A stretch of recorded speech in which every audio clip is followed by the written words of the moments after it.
Adoption de la loi Garot, casier judiciaire des soignants et questionnement au sujet d'un psychiatre démis de ses fonctions, voici les 3 infos à retenir cette semaine. L'Assemblée nationale a adopté mercredi soir en première lecture le texte instaurant une régulation de l'installation des médecins pour lutter contre les déserts médicaux.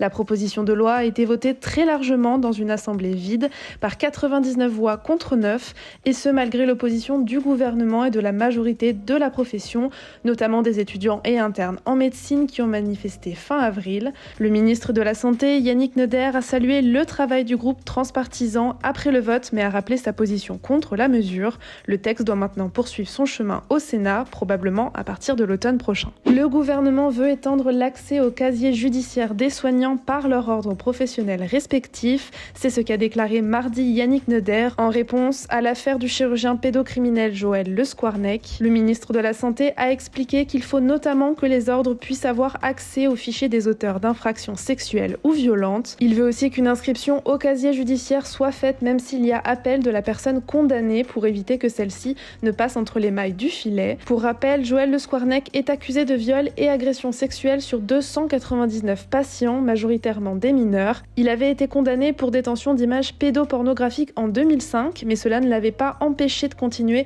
à exercer ni se réinscrire à l'Ordre des médecins de Charente-Maritime. L'Ordre des médecins, qui justement a été mis en cause pour son inaction, a réclamé de pouvoir consulter ces différents éléments sur le casier judiciaire des praticiens. Désaccord sur un projet de transformation ou punition déguisée, c'est la question qui se pose concernant le professeur Bernard Granger, démis de ses fonctions de chef du service de psychiatrie de l'hôpital Cochin en janvier dernier. Selon la version officielle, la décision viendrait d'un désaccord sur le déménagement de ses locaux, mais selon le médecin, on lui aurait fait payer son rôle de lanceur d'alerte dans l'affaire d'un suicide d'un chirurgien parisien en 2019. Le psychiatre avait dénoncé les agissements du directeur de l'hôpital Avicienne de Bobigny dans l'affaire du suicide du professeur Christophe Barra, un chirurgien qui s'est défenestré du 5e étage de l'établissement en février 2019.